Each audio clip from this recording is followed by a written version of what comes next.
big shout out to Worldwide Entertainment TV in Toronto, and a big shout out to Brooklyn, because you're doing your thing, bitch. Mwah! Where Brooklyn at? Where Brooklyn at? Where Brooklyn at?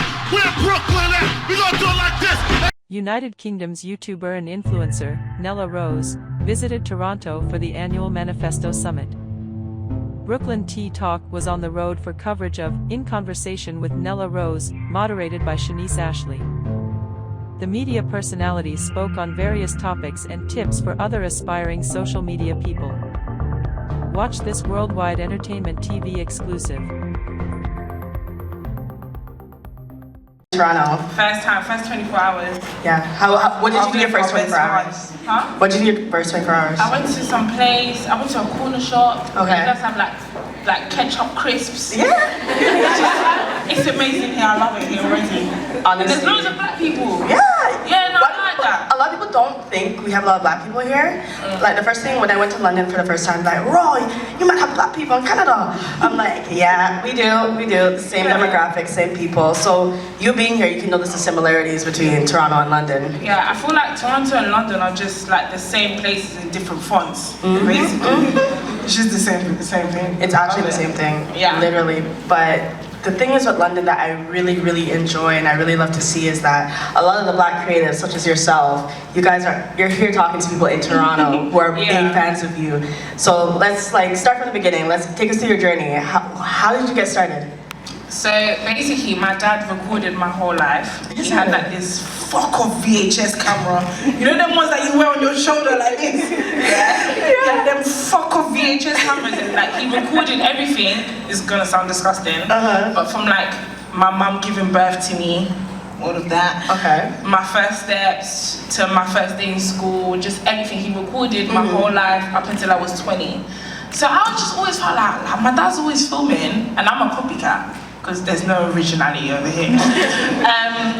I just, you know when you're a daddy's girl and you just want to copy everything that your dad does. I got to year 9. Does that resonate with Canadians? So, how old are you? 14. 14, so that's grade 9 for us. But same thing. Grade 9! So I got to grade 9 and I was just like, obviously there was no like Snapchat, iPhone, all that stuff. Good times. I had a Samsung Toco Lite. Yeah. Like a flip up one? No, it didn't even flip up, babe. And then I was just like, and obviously I have a bad memory. I have an extremely bad memory. So I was like, oh, rah, I'm gonna steal one of my dad's cameras and I'm just gonna record the last 3 years of high school and I'm gonna sell CDs, like DVDs of like all our best memories on the last day of high school. And I made my first £300. I thought I was rich. Baby, I was editing on Windows Live Movie Maker. I thought I was rich. What? I said, I have money. No, I literally thought I was rich and I was just like, rah, like this was so fun to do. And then obviously I've never had a job in my life. I've always been the type of person to be like, I'll do your hair for £20. I'll do your makeup for £30. You're a hustler. So obviously I grew up in like the blocks or whatever, and like the man them, they'll always have like block parties. So I was like, alright, like I was the only girl in the hood with a professional camera. Don't play with me. Don't play with me. So then I was like, oh yeah, I'll come to your party and take pictures, or I'll come to your party and then take videos and then put them together and then you guys can put it on YouTube. On YouTube they'll get 100 views. But I was just like, back then, that was my thing. That's crazy. That was my thing. So I started off like that. Then I went to college and then I did media studies. So then they taught me how to do Photoshop. They taught me how to do all these editing stuff, yeah? And then I got to uni and I remember everyone telling me in uni, you're gonna meet the love of your life. You're gonna make friends for life. No. You're gonna have the best time of your life. Absolutely I went to uni and I wanted to vomit everywhere. Of course. Yeah. So then when I got there, I was like, rah, how about I make a YouTube channel and I make a video with me and my friends in a dirty ass kitchen, yeah, explaining to them that uni isn't that fun and it isn't that great and you're not gonna meet the love of your life, because 7 years later I'm still single. I hear it. But yeah, so then I did that and it blew up. Wow. It blew up, and the format of like people sitting down in groups and people sitting down in kitchens, it hadn't been done before, but I didn't know that. I was against the universities, I was against the government, I was against striking. I didn't realise what I was doing on YouTube, do you know what I mean? And that's kind of how it started, yeah. What year was that? 2016. Oh wow, that's not even, well, I'm oh old. my gosh, that was that long ago. Yeah, so 2016 was 2020. 17, We don't talk about ages, I'm still 18, babe. Oh no, it's okay. Still a young babe. I'm still COVID age, I'm 20. I'm still 20, period. You're 20? You're 20? You're 20? No, that's amazing that like, I feel like a lot of creatives who come up, it's never like a planned thing. Ever. Literally, like it just happens overnight. You're just being yourself and yourself sells. Because a lot of times people think I have to be this character, I have to be persona, I have to do this so I can just make it. But like I feel like a lot of people don't understand. Just be yourself. Honestly, baby, like if you are yourself, people are gonna love you for you. Because what happens when you go up on a like this and you're not like who you said you were? People are gonna look at you like, okay, who is it? Who are you? You're an imposter. But See, anyone that's trying to make it in the industry, just fake it till you make it. Trust me, it works. It works. Because your energy and your attitude, it resonates to people. Manifestation. For some reason. Yeah, and it just works for me, really. it's honestly, it's like you're manifesting your destiny in that type of way. Exactly. Because a lot of people feel like, oh, you have to make, like you have to build your character to fit where you are. No, honey. If I'm selling one paper bag on the side of the road, I'm gonna sell 50 a day. Period. I'm gonna walk into the room like, yeah, I sell 50 bags a day. Because you know what? One day you're gonna make 50 bags Amen. a day. Period. So the thing is with Toronto, I don't know if you're really familiar with the creative scene here. We don't really have, because you're like a presenter and you do Catfish and UK MTV, for MTV, right? Yeah. Yeah, congratulations about that. That is amazing. Round of applause. That is amazing. Because the fact that Catfish is still going is very alarming in 2022 when we have FaceTime, WhatsApp, Twitter, Hinge, Grindr. Instagram. My sister. Brother, you can put in a picture of like someone's cat and you can find out where the cat came from and people are still getting catfished. I've learned so much being on that show, but that's another. I'll tell you backstage. I'll give you all the apps. Tell me the tea later. But Tell me the tea. yeah. Yeah, that's amazing, but I feel like in Toronto we lack that. Really? Oh my gosh, girl, we don't really have like presenter culture. I don't know about a Toronto's like Nella Rose, for instance, especially like a black woman in a position that you are, that you're getting pulled out to Toronto to talk to all these amazing people, your fans, period. I don't think we have that as yet here. There's a lot of amazing creatives in the city, don't get me wrong, but I feel like we're very stuck in the city. I do know like a few people out in London and they tell me this all the time that London wasn't always like this. But when your experience, would you say that there was a shift that happened where you feel like women like you are able to be in these positions? No, not really. I feel like everywhere in the world, not even London, not even Canada, not even America, Africa, wherever, when you're a black woman, you're bottom barrel.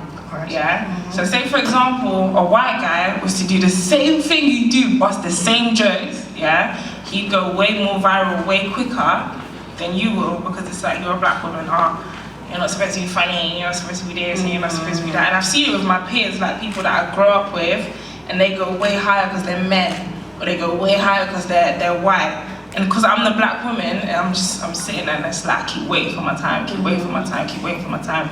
But I feel like in this life, you just have to take opportunities. Do you know what I mean? There's been loads of brands where it's like, I'm not gonna sit there and I'm not gonna wait for you to come and work with me or wanna work with me. I'm gonna go in there and I'm gonna pitch myself and I'm gonna be like, listen, I'm Nella Rose, period. You need me.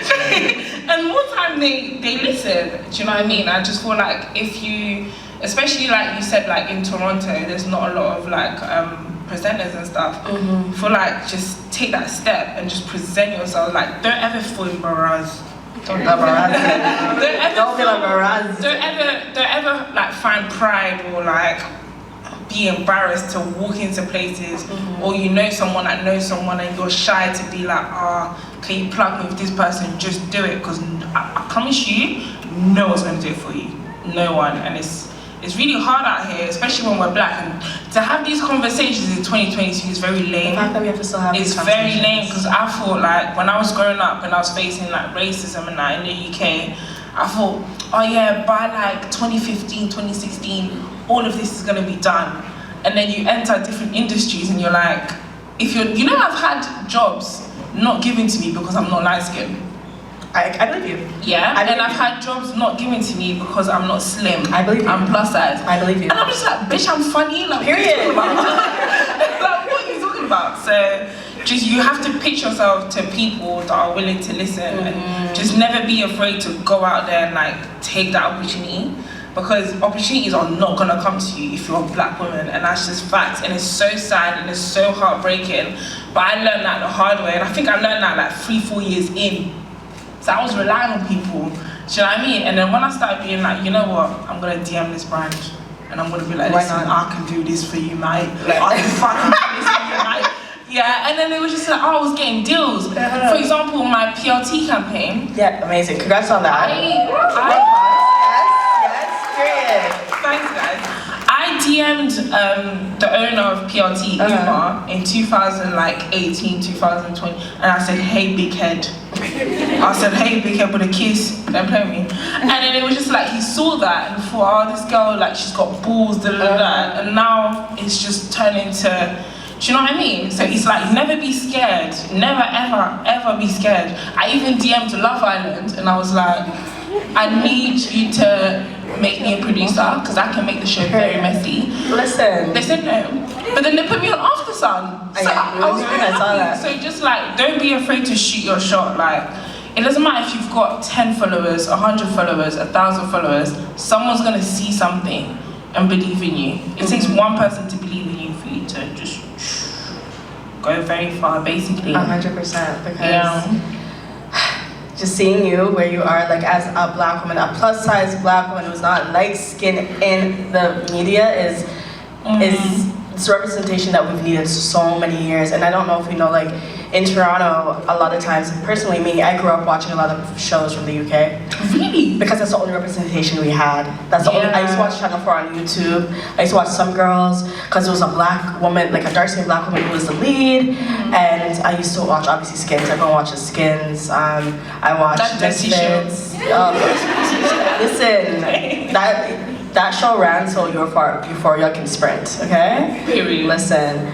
So a lot of times growing up, me especially, I watch a lot of UK shows because it's the only time I saw black women in the media. Canadian media, unfortunately, we're still behind. So even like you DMing Love Island, like, yo, put me on because I'm that girl. You can't do that out here. Really? The people in charge will be like, but you're black. Too ethnic. Oh, baby, we're Britain's sister. We're the evil sister that you don't want to invite to the dinners because you're just gonna start wahala at the table. So Canada's very, we're getting better because obviously we can be in this amazing space with amazing black people speaking to amazing black women by Manifesto that's led by a black woman, right? That is, you don't see that every day in Toronto, period. You don't see that every day in spaces, creative spaces in Toronto. It's very male-led, it's very white-led, unfortunately. So I feel like we're tiptoeing, like stuff like this happening is showing that we're probably in the right direction, because I always say Toronto is 5 steps behind London. Yeah, in London. Where in London are you from? Northwest. Northwest. I'm from Northwest London. He's from Northwest London as well. And he was just like, so when we met for the first time, we just clicked, and I was like, this is my brother, and he was like, this is my sister, whatever. And then he just went, like, whatever opportunity he got, it's like he would have meetings and he'd throw my name in. And then Foot Salon was the first to like catch the name, and he was so happy when I was in Foot Salon, and I was like, oh my god, I'm on Foot Salon. And he was just like, yeah, but he didn't tell me. I found out through someone else that he got me that gig.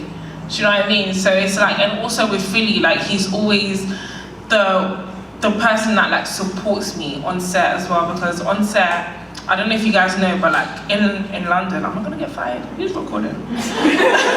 It's like, it's very like, allegedly. all the black people, Allegedly. This is false information. I don't even know. We're liars. Fake. We are liars. But it's like, all the black people are on screen, and then everybody behind the scenes is white. Everybody. You know what? 100, like, yeah, I see it. It's so bad. It's really, really bad. I believe you. I believe you. I went to a recording of Mo Gilligan's like show, and I love him. He's amazing. He's so funny. Shout out him. And I'm here like, oh my God, it's a black show, black people, a black man led. I'm frightened for some holy by white people, just all rolling around. Holy by white people, like please. But yeah, no, it's so with Philly, he made me feel really comfortable with like my size and who I am. Like he really fucked with my personality, and that's how our friendship grew. And with Chunks, I was just a fan, and I was a fan for many years. And then our friendship grew that way because he fucked with my content. So it feels really good to have like the mandem in your own scene fucking with you. Am I swearing too much? No, girl, swear. Girl, I'm so sorry. This is not. This is so safe space. Yeah, no, it feels really, really nice because when you're dealing with people, you're dealing with white men. Like when you're dealing with industry, whether it be music industry or any other industry, you're dealing with grown, like 40, 50-year-old white men. So to have a black man next to you that's the same age as you, supporting you, putting you on, giving you opportunities and stuff like that, it's really, it's a blessing. Do you know what I mean? So I really do appreciate them a lot. And I owe them a lot as well. I could cry, honestly, but when you get into those spaces, honestly, your personality and your talent speaks for itself. Oh, thank you, it speaks for itself. So just know, like, as much as, like, yeah, I owe them, you who you are as a person, you're amazing. All you need is the platform. I had the plan, I need the platform. Like, that was you, like. So when we kind of started tapping into, like, the UK side, like, the influencers and the presenters out there, we realized like it's kind of it's very interesting because I see like the white personalities, like the alleged Molly Mays. I love Molly Mays. She's amazing, but she's like Fiat 500. That Twitter, and then you guys are maybe like the black Twitter. Exactly, you know what I mean. So do you ever do like the crossovers? Is there any like when you go out, will maybe the Fiat 500s, the white fans notice you? You know what? It's weird. It's weird because it's like I feel like it's like that everywhere. In any like you could go to LA, and all say I'm an LA rapper, all the girls would flock to me. But say I was an LA female rapper, only a couple people would fuck with me. Do you know what I mean? I feel like no matter what color you are, if you're black and you're making it, you're gonna get all the bitches. You know what I mean? You're gonna get all the bitches, and that's standard.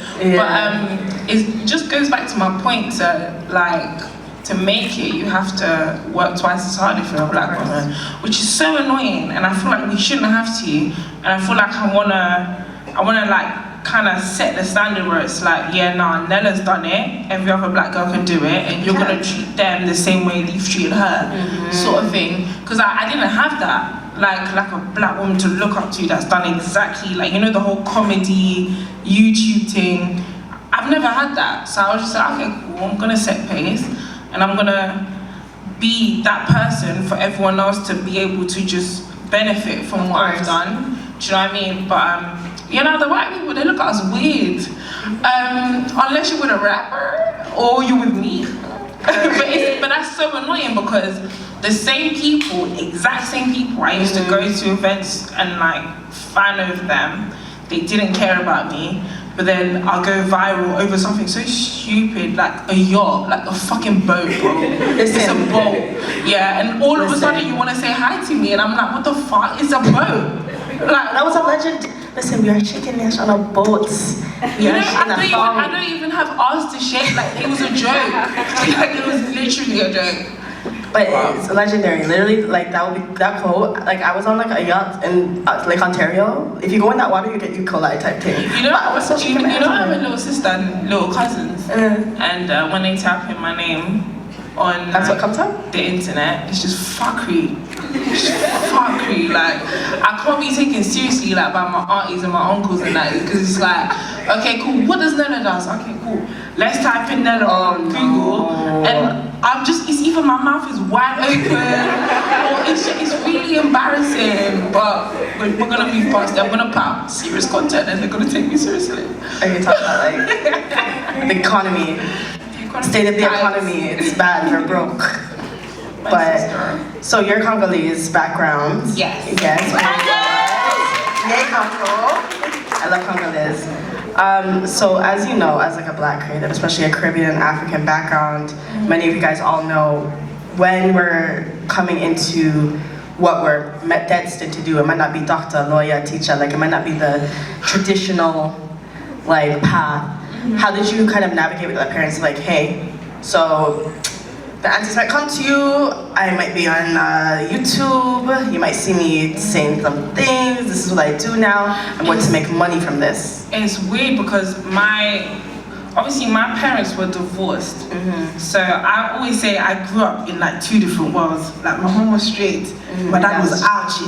Do you know what I mean? So it's like, I always had like that balance. So I've always been a creative. But it's crazy because I always used to get like A's, A stars in like, I was that smart kid, but I didn't enjoy it. I just did it because you have to do it. I don't know, my head just works that way. That's why no one can cheat on me, because I'm gonna memorize everything.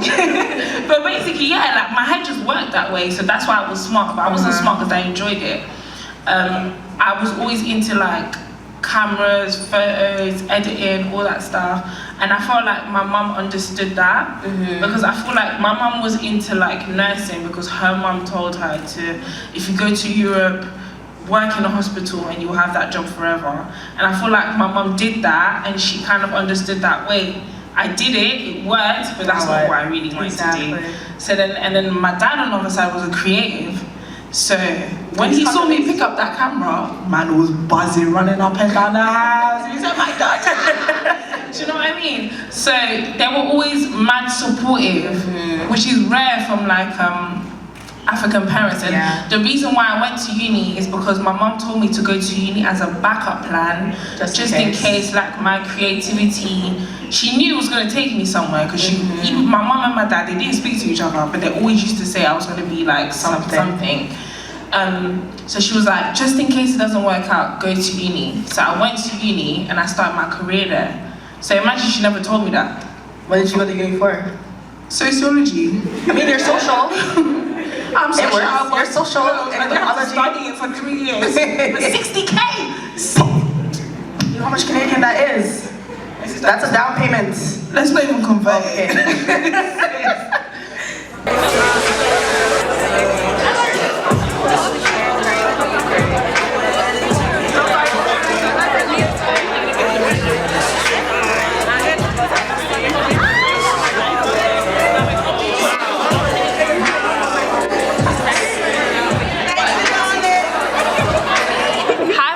It's your girl Nella Rose, and I just wanted to give a big shout out to Worldwide Entertainment TV in Toronto, and a big shout out to Brooklyn, because you're doing your thing, bitch. Mwah! Where Brooklyn at? Where Brooklyn at? Where Brooklyn at? Where Brooklyn at? We gonna do it like this. Hey everyone, it's the one and only Brooklyn. Yes, welcome to Brooklyn's Tea Talk, and we're actually here at Tea.Fest. Of course. You know we're there. All right, you've got 8 months to prepare, so that's plenty of time. Oh, I'll be there, and I'll drink to that. You drink the nouns.